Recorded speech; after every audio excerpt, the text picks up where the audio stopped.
इसीलिए जब महात्मा ने फाड़ा, मैं बिल को फाड़ता हूं, ये हिंदुस्तान को तोड़ने की कोशिश कर, कि पाकिस्तान को ना हिंदुस्तान के हिंदुओं से मतलब है ना पाकिस्तान से मतलब है, वो घुसाएगा यहां पर, आप कैसे रोकेंगे? आपका बहुत बहुत शुक्रिया। मैं इस बिल की मुखालिफत में खड़ा हूं और मोहतरमा, मैं आपको एक बात यहां पर ऐवान को बताना चाहूंगा कि जब हमने संविधान को बनाया था, जब बन रहा था संविधान, और उस वक्त में इस वक्त में कितनी गिरावट हो गई है, ज़हनी तौर पर, अखलाकी तौर पर, तहजीबी तौर पर, दिमागी तौर पर, नफ्सियाती तौर पर। जब संविधान का प्रियम्बल बन रहा था अक्टूबर 17, 1949 को मैडम, तो उस वक्त के.एम. पाठक रुकन थे कॉन्स्टिट्यूंट असेंबली के, उन्होंने कहा था कि प्रियम्बल की शुरुआत भगवान के नाम से होगी या खुदा के नाम से होगी। आपको जानकर हैरत होगी कि राजेंद्र प्रसाद साहब ने जाकर कहा कि नहीं, संविधान की शुरुआत भगवान या खुदा के नाम से नहीं हो सकती। वोटिंग हुई, वोटिंग में के.एम. कामत साहब हार गए। जब संविधान का प्रियम्बल लिखा जा रहा था तो उसको भगवान खुदा के नाम से ही लिखा गया। अब वो ऊंचाई और ये पस्ती देखिए आप कि एक कानून ऐसा बनाने जा रहे हैं जो मजहब की बुनियाद पर बनाया जा रहा है। मुझे शिकवा इस बात का नहीं है, गम इस बात का नहीं है कि आपने मुसलमान को नहीं रखा। मुझे गम इस बात का है, आप मत लीजिए किसी पाकिस्तान से मुसलमान को, अफगानिस्तान से, मुझे उससे कोई मतलब ही नहीं है। मेरे बुजुर्गों ने जिना के पैगाम को ठुकराया, हमने मौलाना अबुल कलाम आजाद के उस जुमले को यकीन किया कि इस्लाम का इस मुल्क से 1000 साल का ताल्लुक और हिंदुइज्म का 4000 साल का ताल्लुक है। मुझे गम इस बात का है कि आज हुकूमत को, जिसने संविधान पर ओथ लिया, आज इस्लाम से, मुसलमानों से इतनी नफरत क्यों? आखिर क्या है? हम इंसान हैं, इस मुल्क के बाइज़्ज़त शहरी हैं, आखिर इस नफरत का, इस डिस्क्रिमिनेशन की वजह क्या है आप में? आप मत लीजिए किसी को। मैडम, मैं ये क्यों कह रहा हूं बता रहा हूं आप। मैं जानना चाहूंगा होम मिनिस्टर साहब से कि इस बिल को एनआरसी के नजर से देखने की जरूरत है।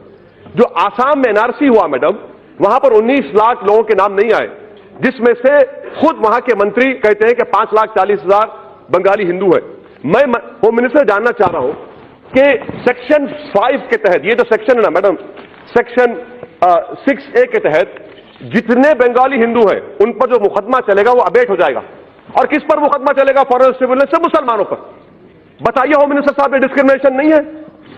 आर्टिकल 14 फेल का होता है, जहां पर मजहब आ जाता है, रीजनेबल क्लास वहां पर फेल हो जाता है।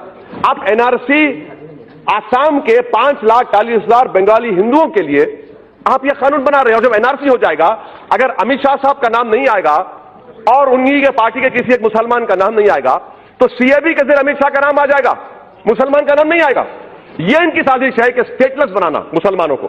और मैडम, मैं इसकी मजम्मत करता हूं। हमारा हाल आप ये करके रख दिया है कि तूफान में, किश्ती में, तासुबियत की, फिरका परस्ती के तूफान में बगैर मल्लाह के हमको किश्ती में डालकर छोड़कर साहिल पर बैठकर सब तमाशा देख रहे हैं। मगर याद रखो, ये तमाशा